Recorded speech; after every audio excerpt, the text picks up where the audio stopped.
नमस्कार, स्वागत है आपका मुनाफे की मंडी में, जहां हम आपको कमोडिटी मार्केट की तमाम खबरों के साथ बेहतरीन ट्रेडिंग कॉल्स लेकर आते हैं। आज हमारे साथ 4 मेहमान हैं जो अगले आधे घंटे तक आपको बेहतरीन ट्रेडिंग रणनीति बनाने में मदद करने वाले हैं। मनोज जैन हैं पृथ्वी फिनमार्ट से हमारे साथ हैं, जतिन त्रिवेदी हैं एलकेपी सिक्योरिटीज से, साथ ही 2 और मेहमान हमारे साथ होंगे। चांदी पर बात करने के लिए विजय अग्रवाल होंगे, हाजिर के कारोबारी हैं जवेरी बाजार से। उनसे जानेंगे कि चांदी की डिमांड ग्राउंड पर किस तरह की चल रही है और उस डिमांड के दम पर किस तरह के सेंस वो प्राइस को लेकर कर रहे हैं। साथ ही federation of Indian spices stakeholders के चेयरमैन, फिस के चेयरमैन अश्विन नायक साहब भी हमारे साथ होंगे, जिनसे हम जीरे की ग्राउंड रिपोर्ट जानेंगे, ग्लोबली और इंडिया में किस तरह की डिमांड फिलहाल जीरे की चल रही है और जीरे की जो रिकॉर्ड रैली है वो कहां तक जाने वाली है। ये इन मुद्दों पर हम उनसे खास बातचीत करेंगे। लेकिन चलिए फटाफट से टॉप 10 खबरें देख लेते हैं कि आज कहां पर सबसे ज्यादा एक्शन है। हमेशा की तरह गोल्ड और सिल्वर से शुरुआत करें तो सोना और चांदी शुरुआती तेजी हालांकि कम जरूर हुई है अभी भी, लेकिन चांदी 76,000 रुपए के करीब बनी हुई है और सोना 60,800 रुपए के आसपास। कच्चे तेल की अगर बात करें तो यहां पर हल्की गिरावट दिख रही है। कल अच्छी तेजी दिखी थी, $87 के आसपास ब्रेंट क्रूड का भाव और एमसीएक्स पर 6,800 के आसपास। नेचुरल गैस का हल्की कमजोरी है, 172 रुपए के आसपास। कल भी शाम के सत्र में यहां पर गिरावट ही दिख रही थी।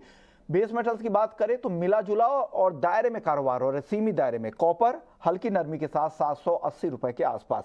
एग्री मार्केट में कैस्टर यहां पर भी दबाव दिख रहा है, आज 6,300 रुपए के आसपास। कॉटन केक दायरे में कारोबार 2,800 रुपए के करीब। लेकिन जीरा जबरदस्त तेजी का रुख है, हालांकि शुरुआती तेजी कम जरूर हुई है, लेकिन अभी भी मई का वायदा जीरे का 42,000 के बेहद करीब है। धनिया में हल्की नरमी है, 6,700 के आसपास। हल्दी भी हल्की गिरावट के साथ 6,800 के आसपास कारोबार कर रहा है। चले लेकिन आगे बढ़ते हैं, बात कर लेते हैं गोल्ड और सिल्वर की, क्योंकि सबसे पहले गोल्ड की बात करते हैं। जतिन, क्या लग रहा है? गोल्ड 60,800 61,000 के बेहद करीब है, रिकॉर्ड भी ज्यादा दूर नहीं है। जून वायदा का जो रिकॉर्ड था 61,181, वहां से बहुत दूर नहीं है। क्या इन स्तरों पर खरीदारी बनती है? ट्रेडर्स के लिए क्या सलाह, क्योंकि सीपीआई डेटा भी आ गया, आपने देखा अनुमान से कम थे। फेड के भी जिस तरह से फिर से जिस तरह के संकेत मिल रहे, उसे लग रहा है कि बहुत ज्यादा यहां से दरें नहीं बढ़ने वाले हैं। इसके बाद अब आगे क्या करना चाहिए ट्रेडर्स के लिए? आगे की रणनीति पोजिशनली और इंट्राडे के लिए क्या सलाह है? विश्व जी देखिए, डे ट्रेडर्स के और स्विंग ट्रेडर्स के हिसाब से यहाँ पर थोड़ा सा उनको वेट करना चाहिए बाइंग के लिए। मुझे लग रहा है थोड़ा सा मुनाफा वसूली जो है वो आना चाहिए। जिस तरह से मार्केट की जो पोजीशन है, थोड़ा एग्जॉशन होता है 61,000 के आसपास। जब भी सोने के भाव आते हैं कभी 60,000 के आसपास होते हैं, तब डेफिनेटली वहाँ पर बाइंग आ जाती है। लेकिन 61 के पास एक स्ट्रॉन्ग रेजिस्टेंस बना हुआ है, क्योंकि कॉमेक्स पर उसी के सामने 2025 के आसपास जो है वो रेजिस्टेंस प्लेस्ड है। मैं ये मान के चल रहा हूँ कि 60,000 के आसपास जब भी आपको प्राइस मिलता है तब बाय कीजिए। अभी 61,000 के आसपास मिल रहे हैं, तो वहां पर थोड़ा सा सेलिंग का रुझान जो है वो मुझे लग रहा है हावी होता हुआ देखने मिल सकता है। और क्योंकि बहुत अच्छी खासी रैली भी हम देख चुके हैं, तो इन हायर लेवल्स पे तुरंत बाइंग का रिकमेंडेशन जो है मेरी तरफ से नहीं रहेगा। जब भी गिरावट आती है तब वहां पर डेफिनेटली वहां पर बाइंग पोजिशन जो इनिशिएट करना है। करंट मार्केट प्राइस से थोड़ा सा ऊपर और बाउंस आता है 60,850 के आसपास, तब सेल कीजिए 61,100 के स्टॉप लॉस के साथ में। और लोअर एंड पर 60,500 60,450 इन लेवल्स के टारगेट्स के लिए 1 से 2 दिनों का व्यू पॉइंट रखने वाले ट्रेडर्स के लिए मेरे लिए ये व्यू पॉइंट रहेगा कि सेल करके चल सकते हैं। पोजिशनल ट्रेडर्स जो है उनको वेट करना है। जब भी गिरावट आती है तो उसका वेट कीजिए। कल के सत्र में हमने देखा था कि सीपीआई डेटा के बाद एक वॉलेटिलिटी आई थी मार्केट के अंदर, जहाँ पर प्राइसेस ने स्पाइक अप किया, फिर वहां से स्ट्रॉन्ग सेल ऑफ आया, लेकिन फिर से 60,000 के आसपास जो है वो बाइंग मोमेंटम देखने मिला। तो थोड़ा सा वेट कीजिए, प्राइसेस आपको जरूर डिप देंगे। हाईली एलिवेटेड है, ब्रॉड ट्रेंड अभी भी पॉजिटिव रहेगा और आगे चलते हुए प्राइसेस जो है आउटलुक अभी भी मेंटेन है हमारा पॉजिटिव का। बट पोजिशनल ट्रेडर्स के लिए बाय ऑन डिप का मार्केट है, एक साइजेबल अमाउंट ऑफ डिप आने दीजिए, उसके बाद एंट्री दीजिए। ओके, तो ये व्यू है गोल्ड को लेकर जतिन जी का। मनोज जी, आप क्या व्यू बना रहे हैं? गोल्ड में क्या करना चाहिए यहाँ पर? नमस्कार विष्णु जी। बिल्कुल, यहाँ पे मोमेंटम पॉजिटिव है और कल हमने काफी वॉलेटिलिटी देखी थी, लेकिन $2,000 के ऊपर इंटरनेशनल मार्केट पे सोना होल्ड कर रहा है। भारतीय बाजारों में भी हम देख रहे हैं कि 60,000 के जो स्तर है वो लगातार होल्ड होते हुए नजर आए हैं और निचले स्तरों पर यहाँ सपोर्ट्स ही देखने को मिले हैं। अभी प्राइसेस थोड़े ओवर स्ट्रेच्ड है, लेकिन सेलिंग की सलाह नहीं रहेगी। मेरा मानना है कि अगर 60,550 के आसपास इंट्राडे में भाव आते हैं तो फिर बाइंग की जो रणनीति है वो बनाई जा सकती है। 60,330 का स्टॉप लॉस लगाएं। लक्ष्य जो रहेगा इंट्राडे के लिए वो 61,000 का रहेगा। लंबी अवधि में भी यहाँ पे ट्रेंड जो है वो पॉजिटिव ही रहेगा। $2040 के आसपास यहाँ पे एक रेजिस्टेंस जो बना हुआ इंटरनेशनल मार्केट में, उसके ऊपर क्लोजिंग बेसिस पर ब्रेकआउट होगा तो फिर एक अच्छी बढ़त जो है यहाँ पे लंबी अवधि में देखने को मिलेगी। तो यहाँ पे शॉर्ट टर्म भी ट्रेंड अभी पॉजिटिव दिखता है और लंबी अवधि के लिए भी जो ट्रेंड है वो पॉजिटिव बना हुआ है। तेजी का ट्रेंड है और लॉन्ग टर्म में भी यहाँ पर तेजी ही दिख रही है। तो शॉर्ट टर्म में भी खरीदारी की सलाह मनोज जी की तरफ से 60,550 के लेवल पे 61,000 के टारगेट के लिए मनोज जी खरीदारी की सलाह दे रहे हैं। जतिन, अब चांदी की बात कर लेते हैं। चांदी में क्या लग रहा है? 76,000 के ऊपर खुलते ही चांदी चली गई। क्या रिकॉर्ड आपको दिख रहा है बनने वाला है चांदी में जल्द? क्या कितनी तेजी की उम्मीद? इस रैली में कहां तक चांदी जा सकती है? विश्व जी देखिए, ब्रॉडली मैं बहुत बुलिश ही हूँ गोल्ड और सिल्वर दोनों के अंदर। चांदी में भी एक स्ट्रांगली बुलिश मोमेंटम है मेरा पोजिशनल ट्रेडर्स के हिसाब से। बट बाय और डिप का मार्केट है ये। जब भी आपको निचले स्तर मिलते हैं तभी बाइंग कीजिए, सेफ रहेगा वो मोमेंटम जो है पिकअप करने के हिसाब से, क्योंकि वहां पर रिस्क जो है वो कम हो जाता है। और अभी क्योंकि थोड़ा सा प्राइसेस एलिवेटेड हैं, जब भी डिप आता है तभी बाइंग की सलाह रहेगी मेरी। यहाँ पर थोड़ा सा प्रॉफिट बुकिंग डेफिनेटली आपको देखने मिल सकता है। जो एग्रेसिव ट्रेडर्स है उनके लिए सलाह है कि 76,250 के आसपास सेल करके चल सकते हैं, 76,650 के लिए स्टॉप लॉस के साथ में, और 75,500 के टारगेट्स के लिए। लेकिन एग्रेसिव ट्रेडर्स है तो ही, क्योंकि मोमेंटम फास्ट रहेगा आगे चलते हुए। जिस तरह से वॉल्यूम्स पिकअप हो रहे हैं, जिस तरह से $25 के ऊपर अब हम कॉमेक्स में ट्रेड करता हुआ देखने मिल रहा है, मुझे लग रहा है ये अप्रैल महीना अगर आपको $2,000 के ऊपर गोल्ड और $25 के ऊपर सिल्वर मेंटेन कंटिन्यूसली देखने मिलेगा, तो आने वाले नेक्स्ट 2 से 3 महीनों में प्राइसेस बहुत ही स्ट्रांग मोमेंटम दिखाएंगे। मेरा व्यू पॉइंट बहुत ही स्ट्रांगली बुलिश है। प्रोवाइडेड $25 के ऊपर हम सिल्वर में क्लोजिंग देते हैं मंथली के ऊपर, तो मेरा जो नेक्स्ट टारगेट रहेगा वो करीब करीब 29 से लेके $30 के आसपास का है। बट ये एक पोजिशनल ट्रेड है 2 से 3 महीने के व्यू पॉइंट के हिसाब से। कंडीशन अप्लाई, $25 के ऊपर अगर क्लोजिंग आती है तो ये ब्रॉड व्यू है। ट्रेडिंग पॉसिबिलिटी से जैसे मैंने बताया, 76,250 के पास सेल कीजिए, स्टॉप लॉस 76,600 के ऊपर रखिए, 75,500 के आसपास टारगेट रखिए। ये 1 से 2 दिनों के व्यू पॉइंट है only for aggressive traders. Okay, चलिए अब एक और मेहमान हमारे साथ चांदी पर ही बात करने के लिए विजय अग्रवाल साहब है, आरवी अग्रवाल इंपेक्स के। जवेरी बाजार में चांदी का इनका बड़ा कारोबार है। विजय जी, चांदी की डिमांड क्या है हाजिर में इस समय? देखिए, चांदी इस समय जो जिस हिसाब से चांदी के अंदर आपने देखा भाव का फ्लक्चुएशन, और भाव नीचे भी गया, ऊपर भी आया, फिर नीचे गया, फिर वापस वो एक नई तेजी बना रहा है। तो लोगों के अंदर अब इस समय ऐसा रुझान हो गया है कि चांदी बहुत और ज्यादा ऊपर जाएगी, और इसलिए लोगों के अंदर एक अच्छी इस समय बाइंग पावर बन रही है। सिल्वर में एक अच्छी बाइंग इस समय तैयार हो रही है, और सोने के भाव भी देखिए एक तरह से ऊपर जा रहे हैं, तो उसका भी एक बेनिफिट मिल रहा है सिल्वर को। जिसको भी आज जो भी सिल्वर के अंदर गिफ्ट देना है या कोई सामान देना है, तो वो इजीली उनके बजट में आ रहा है, और वो लोग उसके लिए चांदी की तरफ उनका रुझान बहुत तेजी से बढ़ता जा रहा है। सही कही कि गोल्ड के दाम बहुत ज्यादा बढ़ गए हैं, इसलिए चांदी की डिमांड ज्यादा हो गई है। गोल्ड जिस तेजी से बढ़े है, हालांकि चांदी भी अब धीरे धीरे महंगी हो रही है, तो गिफ्टिंग के लिए इसका इस्तेमाल हो रहा है। क्या इन्वेस्टमेंट के लिए फिजिकल में कोई चांदी खरीदने आ रहे हैं लोग क्या, विजय जी? हाँ बिल्कुल, इस समय क्या है कि इस समय चांदी की जो बाइंग है एज ए इन्वेस्टमेंट, वो इन्वेस्टमेंट में ऐसा है कि अगर चांदी का भाव अगर नीचे गया तो 2-3 हजार रुपए की आप नीचे की गिरावट देख सकते हैं। मगर अगर यहाँ से अगर बढ़त देखी जाए तो 5 से 10 हजार रुपए की बढ़त सामने दिखती है, क्योंकि इस समय जो ऑल ओवर वर्ल्ड की जो कंडीशन है, और जो जिस हिसाब से यूएस इकोनॉमी वगैरह है, तो उसको देखते हुए ये 100% है कि भाव तो ऊपर जाएगा ही जाएगा। तो इस समय लोग अच्छी खासी ऊपर जाएगा तो कहां तक जाएगा, और क्या टाइम फ्रेम रहेगा? समय बता दीजिए कि क्या भाव ऊपर की तरफ कहां तक चांदी जाएगी और कितने समय में जाएगी? बिल्कुल विश्वकर्मा जी, आपको याद होगा कि मैंने आपसे 2 महीने पहले कहा था, जब 63,000 का भाव था, कि चांदी आप बहुत जल्दी 80,000 रुपए की देखेंगे, अगर आपको याद हो। जी, मुझे याद है, आपने कहा था कि 75 से 80 हजार रुपए चांदी जल जा सकती है, जा सकती है। उस समय 63,000 का भाव था। और ये देखिए, ये चीज आपने देखा कि ये 15-20 दिन के अंदर ही, ये जब हम लोग का जो वुमेन्स का अवार्ड फंक्शन था उस दिन की बात है, और आज ये भाव इस समय 76,000 छू रहा है। और ये बहुत जल्दी, अगर ये इकोनॉमिकल कंडीशन जिस हिसाब से चल रही है वर्ल्ड के अंदर, ये बहुत और ज्यादा ऊपर चली जाएगी।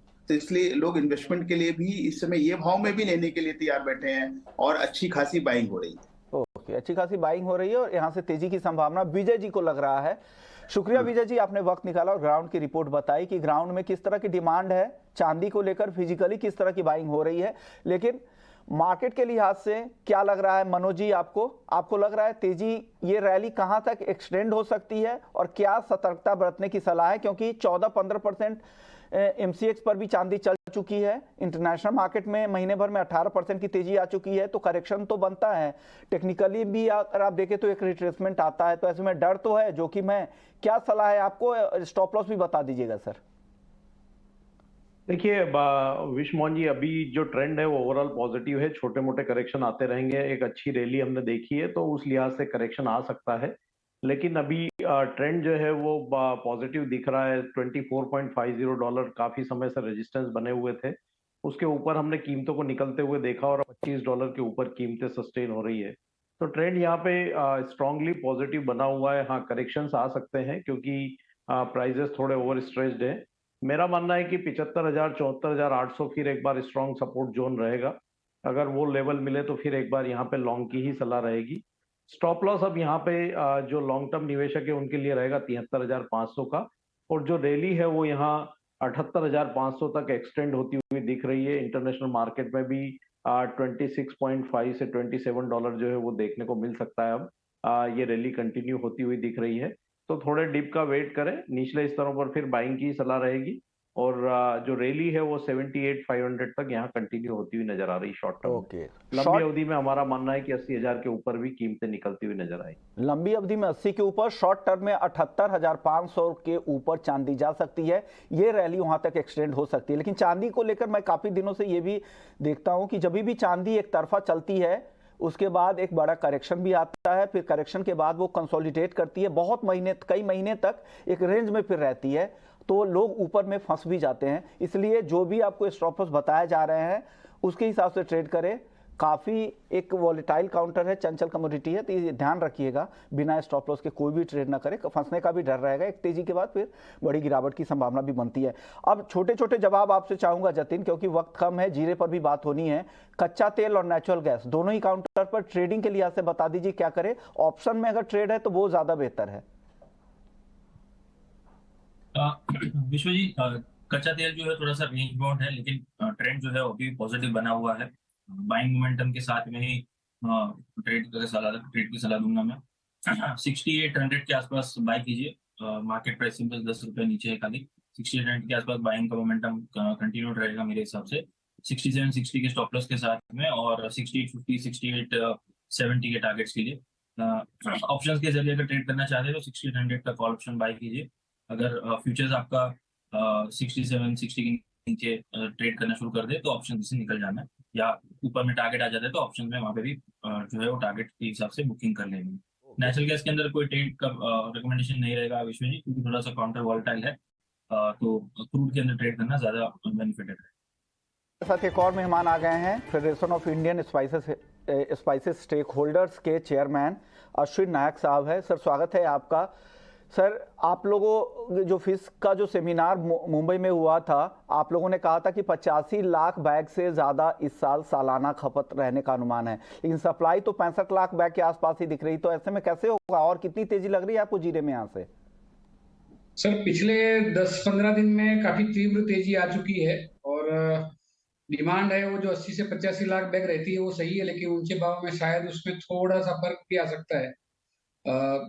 और जो डिमांड एंड सप्लाई का गैप के हिसाब से जो बाजार तेज रहना चाहिए वो काफी जल्दी ही तेज ऑलरेडी हो चुका है। सर, डिमांड की बात आप कर रहे हैं तो एक्सपोर्ट और घरेलू डिमांड किस तरह की है जो आमतौर पर रहती है? क्या उससे ज्यादा डिमांड है इस साल? नहीं, अभी आमतौर पे जो डिमांड रहती है उसी हिसाब से चल रही है। एक्सपोर्ट में डिमांड थोड़ी अच्छी है। चाइना और बांग्लादेश, ये दोनों कंट्रीज अभी पिछले 10-15 दिन में काफी माल ले जा चुके हैं, इवन इन ऊंचे भाव में भी। और जो डोमेस्टिक डिमांड रहती है वो नॉर्मली, मसालों का सीजन है तो घरेलू जो डिमांड रहती है वो नॉर्मली अप्रैल में सबसे ज्यादा रहती है, तो वो डिमांड तो बनी हुई है, क्योंकि मसाला कंपनीज भी अभी इसी टाइम पे रहती है, और जो घर में यूज करने के लिए अपने गृहिणी जो माल लेते हैं वो सब भी इसी टाइम पे निकलता है, तो वो डिमांड बनी हुई है। 5 लाख बैग का कैरी ओवर स्टॉक और उसके बाद उत्पादन का क्या अनुमान है? जो फिश में आप लोगों की जो रिपोर्ट थी, क्या वहां से अब कम उत्पादन की संभावना है? कितनी उत्पादन की उम्मीद आप कर रहे हैं यहाँ से? फिश में हम लोगों ने सब सर 70 लाख बैग का एस्टिमेट दिया था, लेकिन राजस्थान में मेनली जो मार्च के अंदर टोटल 6 वेस्टर्न डिस्टर्बेंस आए और वो जो वेदर इफेक्ट हुआ उसके कारण हम लोगों को लग रहा है कि करीबन 10 लाख बैग कम हो जाएंगे। तो अभी क्रॉप 60 लाख बैग के आजू बाजू आना चाहिए। मनोज जी, क्या लग रहा है? आपने सुना फंडामेंटल्स, मांग को लेकर, उत्पादन को लेकर, अब टेक्निकल आप बताइए कि क्या लग रहा है यहाँ से कहां तक जा सकता है जीरे का भाव? बिल्कुल, जिस तरह से यहाँ पे जो उत्पादन के अनुमान है और जो डिमांड सप्लाई का गैप है उसके चलते हम एक अच्छी बढ़त जीरे में देख रहे हैं और एक कंटिन्यू जो मोमेंटम है वो बुलिश बना हुआ है। 41,800 काफी अहम रेजिस्टेंस बने हुए थे, लेकिन हमने कल उसके पार भी कीमतों को निकलते हुए देखा था और 41,000 के ऊपर कल हमने पहली बार जीरे की क्लोजिंग जो है भारतीय बाजारों में आते हुए देखी। तो मोमेंटम अभी पॉजिटिव बना हुआ है, लेकिन काफी बड़ी रेंज है, इसलिए वॉलेटिलिटी काफी रहेगी। अब हमारा मानना है कि 39,800 जीरे के लिए काफी अहम सपोर्ट्स लेवल रहेंगे और ऊपर में एक बार 42,500 43,000 ये शॉर्ट टर्म में देखने को मिल सकते हैं। तो 39,800 से 43,000 की रेंज जो है अभी शॉर्ट टर्म में यहाँ पे जीरे में दिखाई दे रही। बहुत छोटा जवाब दीजिएगा आप, क्या किस भाव की तरफ जीरा जा सकता है? क्या लग रहा है आपका टारगेट क्या होगा?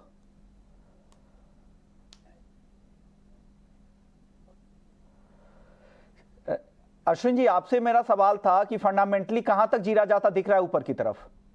सर, एज एक ऑर्गेनाइजेशन के चेयरमैन के हिसाब से मैं कोई टारगेट तो नहीं दे सकता हूं, लेकिन मैं शुरू से बोलते आ रहा हूं कि इस पूरे साल के लिए जीरा के फंडामेंटल स्ट्रांग है, बाजार स्ट्रांग ही रहेगा। लेकिन हर बड़ी तेजी के बाद एक करेक्शन जरूरी होते हैं, वो समय समय पे करेक्शन आते रहे और बाद में तेजी पकड़ते रहे तो एक समय भी मिलता है, क्योंकि काफी ऊंची रेंज हो चुकी है, पैसे सब चीजों में डबल लगते हैं।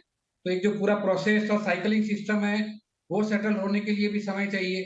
तो वो सब करने के लिए तेजी और मंदी दोनों साइड में समय समय पे बाजार चलता रहे तो अच्छा है। बाकी पूरे साल के लिए फंडामेंटल जीरे के स्ट्रांग ही है और अभी जो तेजी हुई है उससे भी नए भाव एक बार ये साल के अंदर बन सकते हैं।